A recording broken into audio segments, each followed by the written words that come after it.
So for people listening who don't know anything about like backpacks in Japan, like when you enter first grade, there's like this tradition where the kids are gonna choose a backpack that's like built like a tank, like for real. Like it'll last throughout Nice. elementary school without getting any damage on it. Excuse me, Masen. Welcome to another episode of the Excuse Me Masen podcast. I am your host, Saul, an American father raising three half Japanese children with my wife in Tokyo, Japan. My guest host today is Scoey, also an American father raising two half Japanese kids with his wife in Fukushima, Japan. Welcome back, bro. It's always a pleasure. Thank you for having me again. Hi, Al. Yeah, so that's our theme today, raising our kids in Japan. I thought this might be a good topic since I think people, especially when you consider you're going to have kids, and Tokyo is the safest city in the world. Number two, I believe, Crazy. was somewhere else. And then number three was Osaka. Whoa, really? Yeah, so Osaka. Japan has two of the top spots of the safest places in the world. Osaka is one of them. Well, I mean, not to like make it sound bad or anything, but Yeah, really, Osaka's not that bad, dude. I spent a lot of time in Osaka and I never yeah. experienced any kind of violence down there. Like I didn't even see violence when I was there. Okay, cool. I mean, I know that a lot of the people that are like super down to earth, they're like our type. Like, you know, like when you go back home, like you can talk to anyone and they'll be like, "Yay!" Yeah, dude. Like I would say after spending the time that because I spent somewhere around 6 months in Osaka, and then Oh, I've wow. been here for already like 14 years. And what I notice is the people in Tokyo, they come from all around Japan. So they tend to be more conservative and they're not really outgoing here. Mhm. Versus in Osaka or in Kansai in general, people in that region are from that region. So they're way more outgoing. I see. Yeah. Yeah, right. And then they're also really funny. Yeah. That's true. Yeah. So like if I was to sum it up, I would say like um the Osaka people are like American islanders. That includes Hawaiians yeah. and people from That's Saipan and what I Guam. thought. Yeah. Yeah, but before we get into the theme, I want to talk about what's going on in Japan. That's kind of related to the topic. So Japan is an aging society, right? Meaning that the percentage of people over 65 years old is a lot, somewhere around 30%. It's over 30%. And so Japan is constantly trying to combat the low birth rates. So there's also a very few babies being born each year because people, they're trying to pursue their careers and they're getting busier and busier. And so the government and the communities have implemented initiatives like this thing called Ikumen and Kodomo Shokudo. Have you heard of those? Not really. Okay. I need some a tip, or I need some like hints first to get a little idea of it. But let me know what it is, and I'll see if I can figure it out. Yeah, I'll let you know. And then if you have any input, give it. If you don't, that's fine too. Yeah. Okay. So the way that I found out about Kodomo Shokudo is actually through construction. Since you're a construction worker, I'm pretty sure you heard of this Oh. guy. His name is, I think it's Hiromi something. Yes, I know. Yeah, I love him. Yeah, so he's some kind of like a TV talent Yes. that really loves carpentry and then got into it professionally somehow. Yes. But anyways, he has a TV show in Japan where, and you know about this, where like Yes. they fix up old houses and stuff. Mm. And one of the episodes, they were fixing up this old house for like this lady who likes to cook food for kids that like their parents are never home. Like their parents are always working and then so the kid also, the parents are struggling. So the kid will come in, and if the kid has like 5 yen or 10 yen, which is for those of you who don't know anything about Japan, that's like 5 to 10 cents. And then they would cook something for the kids. So it would be started off with a few kids and then became more and more, and then it became a thing. And then I guess that Hiromi guy's show found out about it and they decided to help them out. And that's when they introduced Kodomo Shokudo at that episode. And Yeah, I didn't know. I still at that time I still didn't know what Kodomo Shokudo was after that. It wasn't until I did the episode with Devin talking about Ikumen that Ah. I thought, there's got to be other initiatives to help the community. And I stumbled upon it again. And then I was like, oh, maybe I can learn more about it. And I did on news articles and stuff like that. Mm. Yeah. So those are the two initiatives that I talked about already. But the one that I haven't talked about yet is how the government pays for the birth of children in Japan. Have you Huh. heard about that?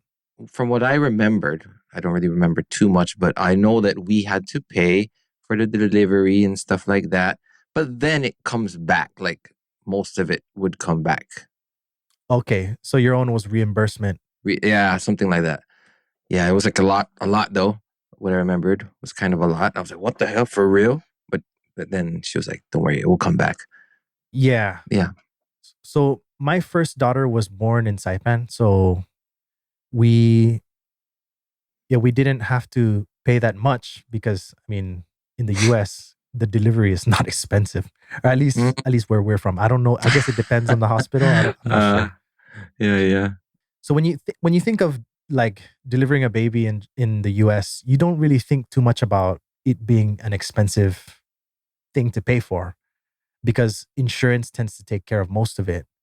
Mm, mm, And mm, like I said, mm, my mm, first child was born in Saipan, and mm. I paid around like $10 to $25 for each of my wife's pregnancy checkups after insurance. Oh, I see. And then the birth or the delivery itself was only around like $500, even considering the fact that she had complications that led to her needing a blood transfusion and Oh she had to no. stay at the hospital for an extra 3 days. Wow.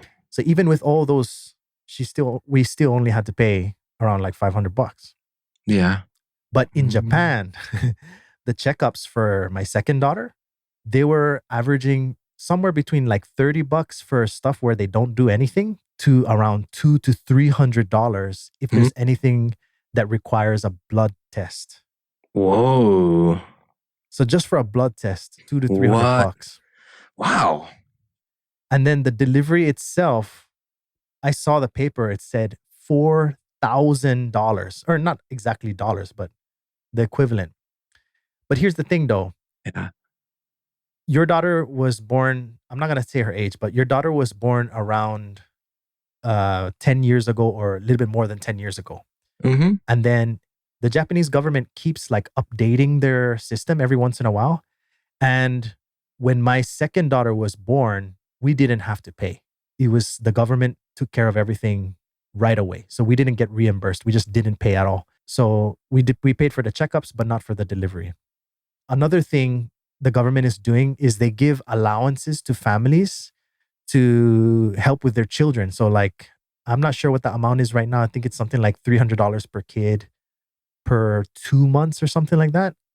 And then they pay you every 6 months. When did that start? Is that like new? No, we've been receiving it since I moved to Japan. Oh, So what? I think it's maybe depends on the region. Ah, I see. Yeah, so they give allowances to families for their children, and the amount varies on the kid's age. So the older they get, the more they get. And starting from October this year, 2024, they're going to increase the amounts. And here's a direct quote Mm. from the Yomiuri newspaper. Families will receive a monthly allowance of 15,000 yen per child for the first and second children up to the age of 2, and 10,000 yen per child from the age of 3 through high school age. For the third and subsequent children, the amount will increase to 30,000 yen per child through high school age. Yes, I hope it's true because Yeah. even Same. the cost of just a child's elementary school backpack in Japan is insane, bro. It's like, Dude, those rand cells, right? The rand yeah, cells. I don't even know where that name came from. Me Randoseru. too. How do you spell it? Yeah, right. Does it start with a R? Does it start with a L? Those Hmm. rand cells, bro. Yeah, Rand cells. man. Is it Rancel, Lancel, Landocell, Rando, Randocell? randoseru. Yeah, right.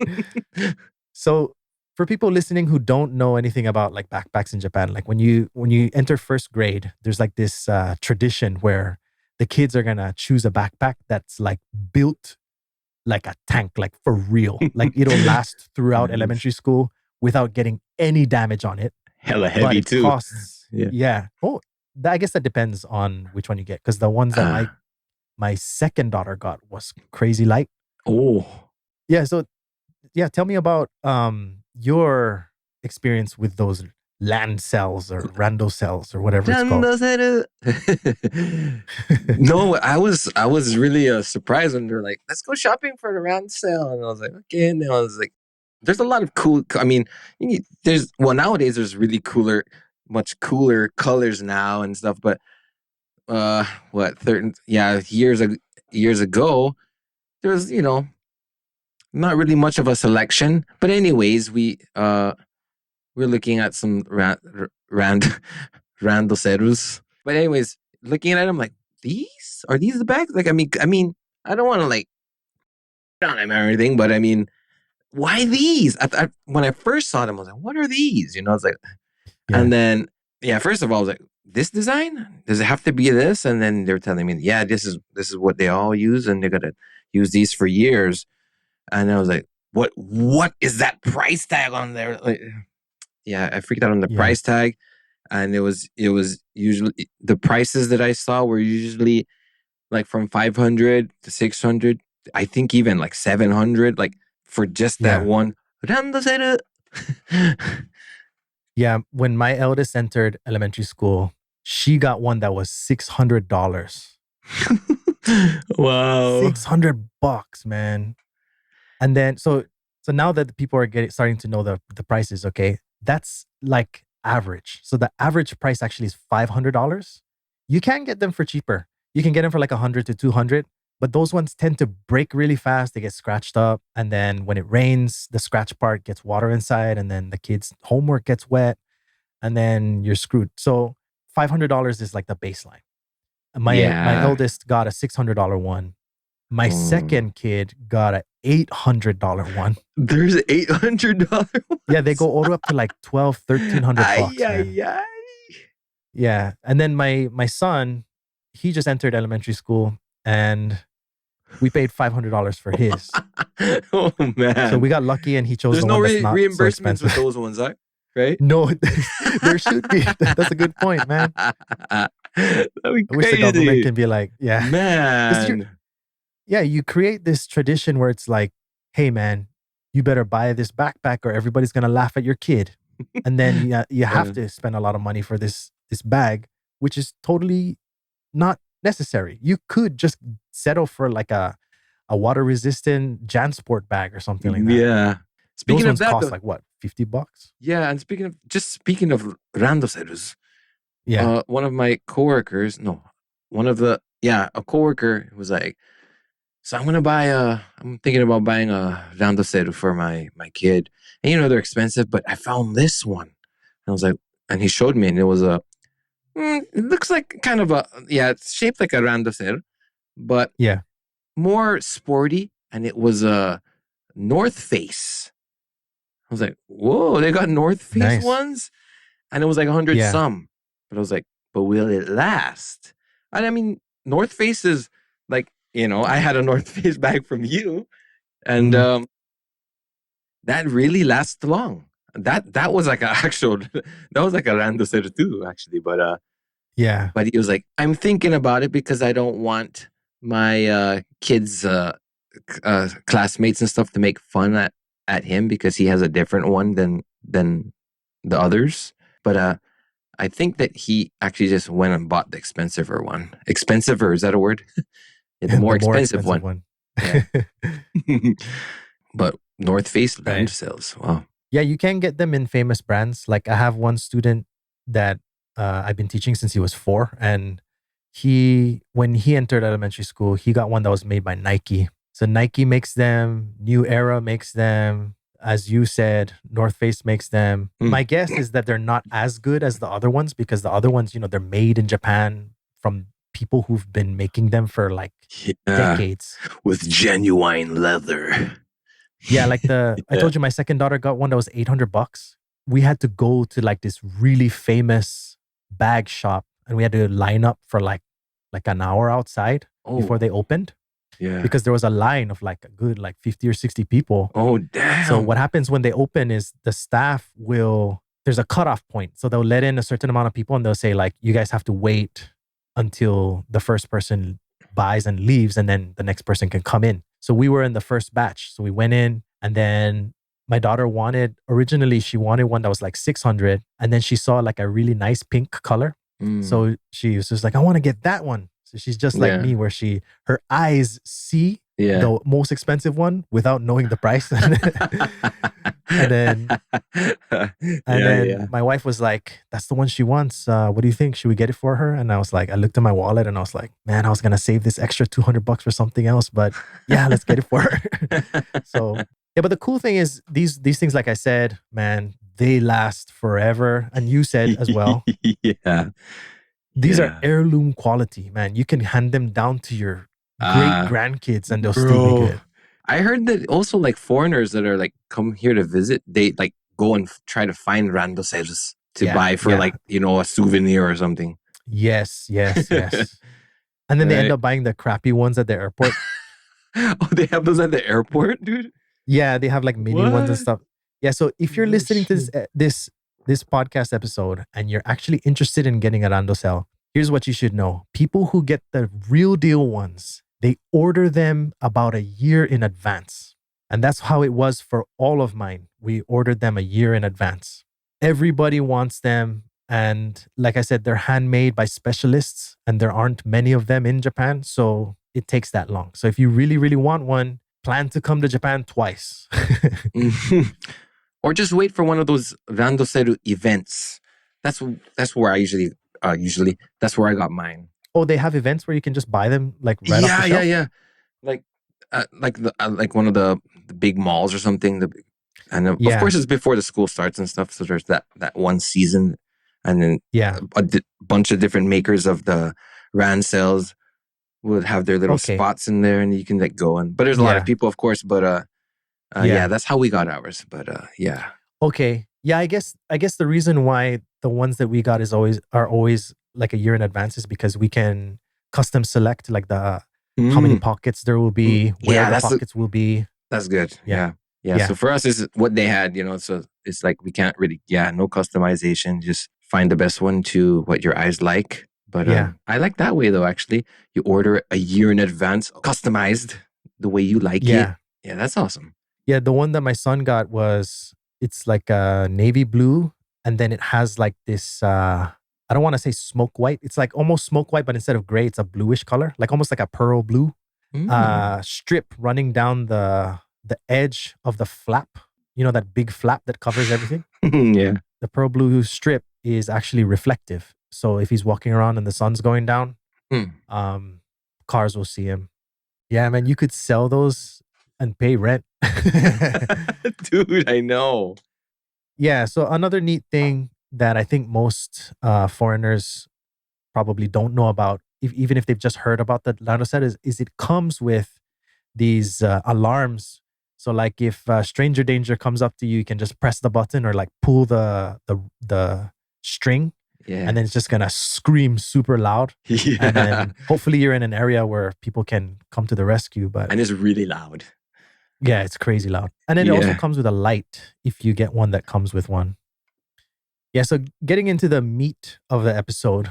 So for the first segment, I wanted to talk about the differences between raising children in the US and raising children in Japan. Let's just say that the differences are pretty huge, and one of the easiest and quickest differences to find are babysitters. Babysit. Yeah, babysitters and daycares are easy to find and they're pretty affordable in the US. Like babysitters, you can probably just get your neighbor to do it and you can kind of trust them, like you don't expect anything nefarious or anything bad to happen. I see. But in Japan, babysitters are pretty much unheard of, as at least in the city here in Tokyo. I've never heard of babysitters. I've never had a babysitter. Just imagine this, like I go out on a date with my wife, just the two of us, probably like once a year. And that's only when my parents come to visit from Saipan. It's because we don't ask my wife's parents to watch our kids because they're both working. Mm, And also the daycare services in Japan can be crazy, at least in Tokyo, crazy expensive to where like you would be working to pay that off instead of putting them in there to help you save money. yeah. So it kind of defeats the purpose. Of course, it depends on what kind of job you got, but it's pretty sucky here in Tokyo. Do you know anything about those kind of services in the north? Yeah, I think it's the same. But same here. Expensive. Yeah, Yeah, like we're to the point where we're like, nah, I don't think yeah, it's like not even worth it because it's that expensive. Yeah. And you don't want your kids to be playing with random other people that you don't really know. And plus, after the right. the the viruses and stuff have been going around, it's like, more worried about, catching Yeah, the cove and all that. So it's yeah, like we don't even dare to like go to such a place. But yeah. And I think Japanese people in general are more protective of their kids versus Americans. That's just been my observation to the point where it's like, because hiring a babysitter is going to be somebody you don't know, right? If you hire them from a company, you don't know them. And then every once in a while, you'll see on the news that like this one daycare or this one babysitter company, like the babysitter that they hired was abusing the kids. that's Yeah. scary. And then it ruins the reputation for For, everyone. for sure, for sure.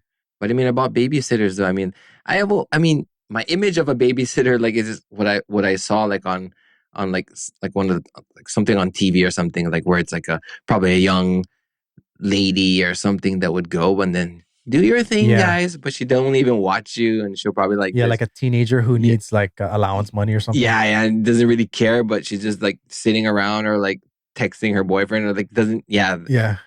yeah, that's like that's my image of That's it. your image. Yeah, yeah. Although I was babysitted when I was small a lot from like friends of my father or something, like one of the Yeah. It's the always elder, family friends, right? yeah, one of the elder Filipino ladies that are. But I mean, yeah. Yeah. Yeah, that's one thing I noticed that's the difference between our cultures is in the US it's easy to ask a friend for a favor. Whereas Yeah, in Japan, it's kind of like disrespectful already. it's all about the respect, huh? From what I've heard, because as a teacher, I know a lot of kids, I know a lot of their Mhm. parents, and then my wife is also a dance teacher for kids, so and adults too. So both of us, between the both of us, we get to meet a lot of people, and specifically family people. And from what we hear, like some families will ask their parents, so the grandparent, the children's grandparents, to take care of the kids if they're unemployed, if they're not working anymore. But in most cases, the parents or the grandparents in their 60s are still working. Even in my case, like my wife's mom, I Mm. think is over Mm-hmm. 65 already, and she Mm. works at a delivery company, like the Black Cat delivery service, Oh, wow. delivering magazines and stuff every day, even on the hottest days of summer. And They're such workers, huh? Same here. The in-laws are both still, yeah, crushing. yeah, that was something that I saw on the news in Japan because Japan is an aging society. At the moment, the situation is when you turn 60, you have to retire once and then they'll rehire you to do the same job, but at a fraction of your former pay. That's how it's going now. And it's causing a lot of problem because so many people are doing it and then they cannot take care of Mm. themselves after they retire. And so the Japanese government is working to increase that age to 65, the retirement age to 65, so that they can continue to Oh, get their full pay all the way until they reach 65. I thought it was 65 actually. It was 60. The article that I saw was 60. Oh, okay. I Mhm. see. I see. But of course, there are companies out there that let their staff retire earlier. Like, for Mm. example, if you work for the US government in Japan. Speaking of retirement with the like working with like on the bases and stuff, aren't there retirement like way like is it was it 35? That thing just popped up. 35 or like 40, you can like retire if you're working like in the military or something. Yeah, it just depends on years of service. So if you Oh, start younger, you retire earlier. okay, yeah. Because a friend of mine's like, yeah, I'm thinking about retiring at like 35. Like, what? 35? You can do that? Yeah, He's like, because even my dad, he was wow. my dad was a Supreme Court justice, and he retired. I think it was 50 or 51, 50 or 51, something like that. Really? Wow. Yeah, but he started young. So, I see. I see. I see. but yeah, getting back to the raising kids in the U.S. versus Japan. Mm. Um, yeah, so a lot of grandparents still work, and that's why it's not really a common thing. And yeah, even when you do ask for somebody to babysit your kids, like a family friend, you can't really ask them for a long time because of the culture. And then if even if it's your parents, they got to work the next day, so you got to start early and come back home early. Like whenever I get my visa, we ask my wife's parents to watch the kids, and if I happen to be off that day, we're always back before 6. It's not like a thing where we can go have dinner. It's Ah. we we leave at 6 o'clock in the morning, come back at 6 p.m. Hmm. Anywho, Anywho, yeah. yeah, let's go to the next segment. So in the next part, we're going to be talking about the educational system in the States. We have public school buses, like the typical yellow bus that you see everywhere, Yeah. and the short buses for people who happen to have different kinds of impairments. But Mm-hmm. in Tokyo, at least up to high school, kids live within walking distance of the school if it's a public school. If Mm-hmm. they're going to a private school, then I believe it's from middle school, they take the train or they get dropped off by their parents. Hmm. What's your situation? Same, but I guess over here, sometimes the schools are a little bit farther. So Okay. I mean, especially high school, you got to ride a Yeah. you're gonna have to ride a bicycle. I Oh, mean, okay. Yeah. so yeah, so it's not. Sometimes the schools are not walking distance, but if you got a bicycle, then you'll be fine. But Yeah. Yeah, that's a good point. Because in the country, yeah, the everything is farther apart. yeah, yeah. Here in Tokyo, like my kids' school, they walk probably like, I don't know, less than 10 minutes. And Uh, then you're not allowed to bring a bicycle to school. oh, you're not allowed. Yeah, You I cannot. can Yeah. imagine. Oh, I see.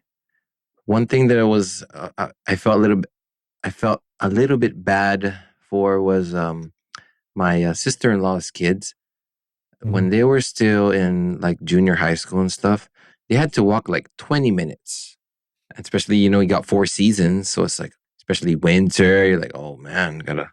Whenever I hear these stories about like kids walking to and from school through the Yeah, woods, dude. Yeah, man, man. scares the hell out of me. But then the Yeah. walk from our Fuck. place to the school, there's no woods, man. Like there's barely any trees. This is Tokyo, right? That's why. It's So the concrete yeah, jungle. yeah. I'm always scared for my daughter when she goes to school because we're up north. We got bears here. We got these things called kamoshika. They're they look like a stronger deer. Okay. And one of those like came into our backyard one morning and we're like, what the hell is this thing doing in here? And they're like huge. Yeah. They're like a big Yeah. reindeer, but like more Like a scary moose. looking. Yeah, like a moose, bro. No, but yeah, and bears. There's bears here. There's those kamoshika thingies. Yeah, just the wildlife and Okay. So in the country, walking to school is yeah, dangerous also they because of that. The wildlife. the That's crazy. wildlife, bro. Yeah, we got snakes and we got venomous snakes here too. We got vipers here. Oh, really? I didn't know Yeah, about that. I've almost stepped on one too. I'm like, but anyways, yeah, the wildlife Yeah. is no joke here. Yeah. Yeah. Another difference with the schools between the US and Japan is in the States, kids go to the cafeteria for lunch, right? Yeah, And then, yeah, yeah, you line up and they give you your food. But in yeah. Japan, everybody eats in their classrooms.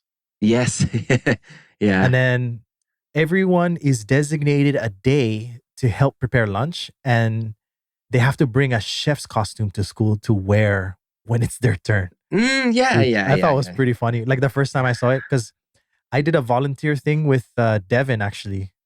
He and I went to Kobe to one of his homestay families from college. And then while he was doing that homestay, he, I guess, somehow got invited to the elementary school there long time ago. And then when we went there, they invited us to kind of not teach, but to talk about where we're from. And so we were in the class for like a good 3 or 4 hours and we were able to eat lunch with them. And like 2 or 3 kids, they dressed up as chefs, like, tiny little kids, right? They're Yeah, little Japanese kids. yeah. And it's really cute. And then one kid is like scooping up like the rice and putting it in these bowls and stuff. And then the other kid is doing something else and then passing out all the trays to everyone, and then we all ate together. It was really fun. It was, yeah, I definitely not something you would ever see in the US. That's true. But Hmm. sanitation wise, man, they are clean because they sweep the floor before they get ready to eat lunch, and then they prepare the lunch, and then they eat, and then after they eat they sweep the floor again. These Yeah, kids are really clean. always clean. Yeah. Yeah, I think that's really good though, because it teaches kids responsibility Hmm. and teamwork and all that. Yeah. Whereas, like, I guess in the States right now, monster parents, cancel culture, all of that is Yeah. combining to cause so many useless problems. Like, Yeah. this has nothing to do with school, but every year on Easter, I always hear read an article or hear about on the news that somebody's dads got into a fight because one kid got the golden egg right when the other kid was about to grab it, or one Oh kid got it and no. the other kid took it away, and then the dads will fight because of that. And I'm just like, man, you guys are making us look bad, like from a global perspective, right? Yeah, man. But I like how they keep the schools really clean. Yeah, dude. The toilets are crazy clean. I remember my high school. You walk into the toilet in my high school, there's going to be guarantee one of the sinks is full of toilet paper and it's flooded. And then one of the toilets is full of the brown stuff Yeah. and No it's flooded. doors. You can't lock the doors. I mean, for my high school, Yeah. it was crazy. Like I would like if Somebody I broke them. yeah, all any toilet you go because I had a kind of I mean, I loved my high school, but then kind of a wild high school I was at. But Yeah. yeah, all the toilets that you would go to, you cannot like go in there and take a dump or anything because there Yeah. would be a cracked door or it was just Yeah. dirty and it's like ugh, you would sometimes got to have a good connection with like someone in the office. Be like, can I use your toilet over here? Because Yeah. all the restrooms and all were all dirty. Or you would have to Yeah. like bring your own tissue and clean it up and ask a buddy to like security guard for you over there, like Yeah.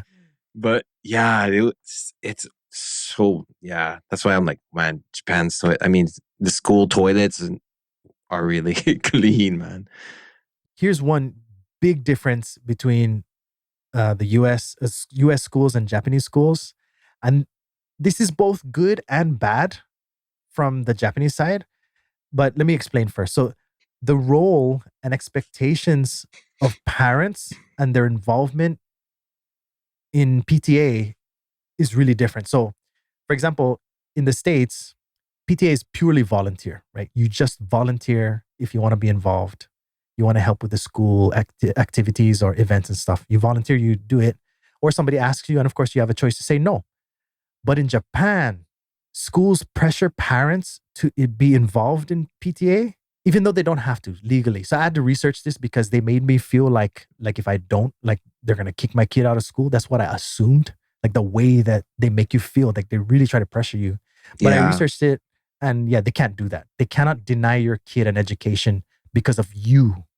It has to be because of what the kid did. If like Ah. they did something bad or something. Yeah, yeah, So yeah. if the parent chooses not to be involved, other parents will spread gossip about them. And I have personal experience with this I know where that. like, Yeah.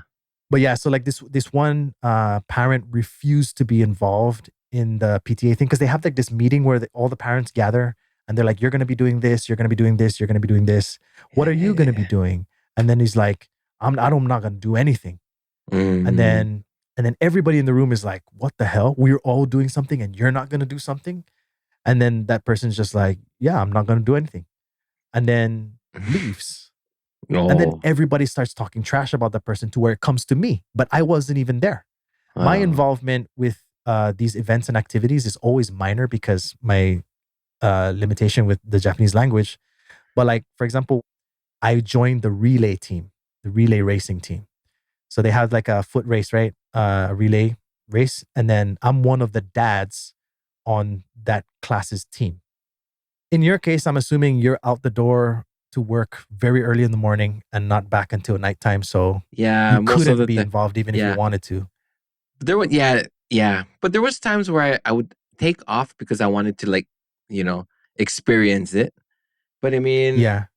um like how you were saying with how like you both had your own different types of uh duties. Well, the Yeah. wifey was usually doing like computer work stuff like printing the papers or whatever that they needed for, you know, paperworks or whatever. But for Yeah. me, if I did go, it was either to just go and clean up like their the sports field and around Yeah. like, you know, the areas where the weeds grow and stuff like that. Yeah. Like landscaping and stuff. Yeah. Oh, so you were involved. Nice. Yeah, there was times where I wanted to like, yeah, try it out. So I took off for it because, you know, I never really had the chance because I was always, yeah, like you said, up in the morning, out, go to work and then come back later on. But Yeah. And then for anybody who's wondering about parenting in Japan, you can come to Tokyo with next to no Japanese and raise a kid.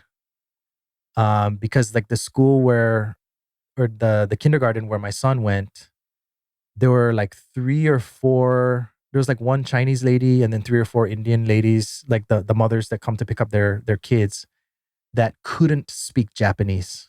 So what would happen mm, is the person in charge, who that year was my wife, she was in charge of PTA, and she's in charge, so she has to send out messages to all the parents, right? And then since I'm her husband and I'm American, she would just like shoot me the message and then say, "Hey, can you translate this real quick?" And then I'll translate it, send it back, and then she'll send that out to those parents. And they made it through. mm, mm, Yeah. Yeah. So segment 3 is about the day-to-day life raising kids in Tokyo. So we talked about school, we talked about just raising in general, but now we're talking about the day-to-day. And what is it like raising kids in your area of Japan? In my case, for example, my eldest daughter is 12. Or no, she's 13. yeah. And she speaks better Japanese than I do now. And she reads way more kanji than I can. And she can say stuff behind my back that I don't understand. Yeah. so so there is a language barrier once you get to a certain point if you uh, don't keep up. And do uh, you have anything like that or anything related to it? hmm. No, the language part, no. She can never get away with any of what she says. I would know everything she says. Hmm. No, but no, but she could read and write, and I can't do any of that. So she can like write a whole story about how ugly I am or whatever, and I would have never known. But Okay. yeah, the language barrier totally fine. You mean speaking wise, Yeah, right? but speaking wise, yeah. Yeah, I noticed though, like one thing that my eldest at least is kind of struggling with is identity. So because she's Hmm. half Chamorro and half Japanese, she wants to belong in the Japanese crowd more. And Hmm. out of my three kids, she's the one that looks like me. So it's clear that she's not full Japanese. Mm-hmm. She doesn't get bullied. So if anybody's Mm. wondering, racial bullying is not really a thing in Japan. You might get True. unlucky if True. you go to one of those, I don't want to say ghetto schools, but it Yeah. just happens to have a lot of bullies in it. Yeah. Then you're just SOL. But most situations, you're not going to experience it. Like, in fact, my daughter, when she was like right about to graduate kindergarten, at least, she got in trouble because she was sumo wrestling the biggest kid in the school. And she's like Island- less than half his size, man. And when I Islander say sumo spirit. wrestling, yeah, when I say sumo wrestling, I don't mean like just like pretending to sumo wrestle. I mean like they rolled up their pant legs to where it looked like they were wearing underwear, Yeah. and then they started wrestling each other. And the big kid just threw my daughter across the Oh field, my man. gosh. Oh, And then they man. got in trouble for doing that because of course they could get hurt. I mean, my daughter came home with like a few scrapes, but she was like, "Psh, come on, man. Fine."